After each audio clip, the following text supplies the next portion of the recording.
Monsieur le Président, mes chers collègues, c'est une bonne chose qu'on ait, le hasard faisant bien les choses, ce débat aujourd'hui, car je crois que chacune des paroles que nous allons prononcer vont être entendues, répétées, commentées, et que, nonobstant les kilomètres, un dialogue singulier s'engage à cet instant avec nos compatriotes.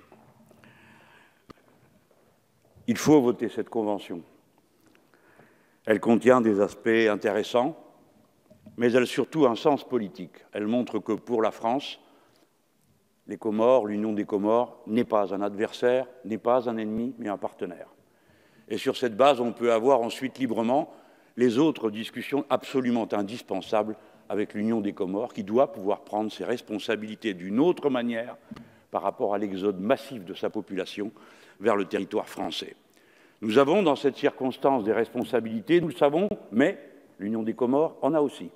Et c'est la loyauté, la sincérité d'un débat que de le dire franchement, depuis cette tribune et amicalement. Je sais, comme beaucoup d'entre vous, que ce soit des Mahorais français ou que ce soit des Français de l'Hexagone, nous avons de la famille aux Comores, et jusque sur ces bancs. Par conséquent, le devoir de créer un lien spécial, franc et efficace avec les Comores s'impose. L'excellent rapport de Mme Saint-Paul l'a confirmé il y a un instant, et je crois que nous sommes unanimes sur le sujet. Mais à cet instant, nous devons parler à Mayotte. Nous devons parler aux Mahorais. Mayotte est sous le choc d'une immigration dont la première chose que nous avons à dire, c'est que quoi qu'on en pense, Mayotte ne peut pas l'assumer seule. Mayotte ne peut pas l'assumer seule. La France doit prendre en charge sa responsabilité. La France tout entière, pas seulement les Mahorais.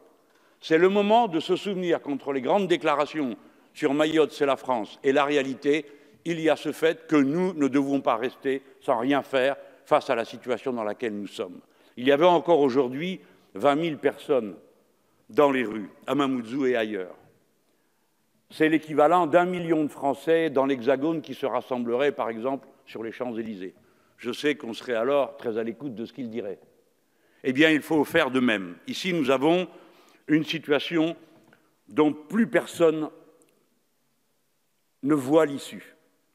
D'un côté, une immigration massive, des milliers de gens qui meurent en mer, les fameux kwassa-kwassa, et sur place, une société qui a des traditions d'hospitalité, d'accueil, de bienveillance, notamment fondées sur les liens familiaux, et qui ne peut plus accomplir les devoirs qu'elle estime indispensables à l'égard de celui qui arrive. Alors, nous avons atteint un point de rupture. Nous ne sommes pas dans une situation ordinaire. Nous sommes dans une situation où les destins longs de la patrie se nouent à cet endroit-là. En tout cas, pour ceux qui, comme moi, pensent que Mayotte est française. Il faut mesurer ces mots. Je le dis à mon collègue Les Républicains, dont j'ai apprécié une partie de ce qu'il a dit. Non, M. Wauquiez a eu totalement tort. Au moins sur un point, lorsqu'il dit « Je demande que sur Mayotte, on sorte des conditions d'application du droit du sol et qu'on revienne à un principe de bon sens, dit-il, quand un enfant naît ici de parents clandestins, ça ne peut pas aboutir à l'octroi de la nationalité française. » Il ne faut pas dire des choses comme celle-là, car elles n'ont pas de sens, elles sont seulement blessantes. Pour être français, il faut être né en France, y avoir 18 ans et 5 ans de résidence habituelle depuis l'âge de 11 ans. Il n'est donc pas vrai qu'on devienne français simplement en naissant sur le sol de France. J'ai failli un temps l'apprendre à mes dépens, après la loi de M. Pasqua, lorsque nous autres, pieds noirs, pauvres pieds noirs, et surtout pieds noirs pauvres, nous avons appris que notre identité était incertaine, quand bien même on avait été auparavant sénateur ou même ministre. C'est pourquoi il faut peser ces mots, sinon on blesse pour rien. Alors, dans ce contexte, les élus de Mayotte nous présentent un texte qui les met tous en cohérence. Il faut l'entendre. Ils demandent 1,8 milliard d'euros sur 10 ans, c'est-à-dire presque la moitié, moins de la moitié, de ce que représente la suppression de l'impôt sur l'ISF. Ce n'est rien pour la France. Ce n'est rien pour la France qu'1,8 milliard pour assurer la dignité de ses enfants et de ses concitoyens. 500 millions d'euros pour l'habitat, parce qu'un habitat sur 3 est en tôle ondulée, en carton, en papier. Voilà la situation d'un logement sur 3. 480 millions d'euros sont demandés par les élus pour l'eau potable et l'assainissement. 17% de nos compatriotes n'ont pas d'eau potable, n'ont pas d'accès à l'eau courante. 480 millions d'euros pour la construction d'écoles. Un petit Mahorais, c'est 273 € par an, quand la moyenne en France est 545 dans l'Hexagone. Qu'est-ce qui justifie un écart pareil? Est-ce que nous ne nous rendons pas compte que quand il y a tant d'enfants, la priorité absolue, c'est leur éducation, parce que c'est comme ça qu'on se prépare à un futur qui ne serait pas la catastrophe que nous avons déjà sous les yeux. 238 millions d'euros pour les routes et les transports. Et puis on pourrait continuer. Pourquoi l'alimentation là-bas coûte 19% plus cher que dans l'Hexagone? Pourquoi les mobiles coûtent 26% plus cher? Pourquoi l'aide médicale d'État, alors qu'il y a un tel niveau d'immigration, ne s'applique pas au territoire? Pourquoi le Code du travail ne s'est-il pas appliqué avant janvier dernier? Voilà les questions qui se posent à nous tous. Ce n'est pas la spécialité de l'un ou de l'autre, mais ce sont les questions qu'il faut maintenant traiter à bras-le-corps. Et c'est pourquoi j'en viens à proposer que le gouvernement se penche aussi rapidement qu'il sera possible de le faire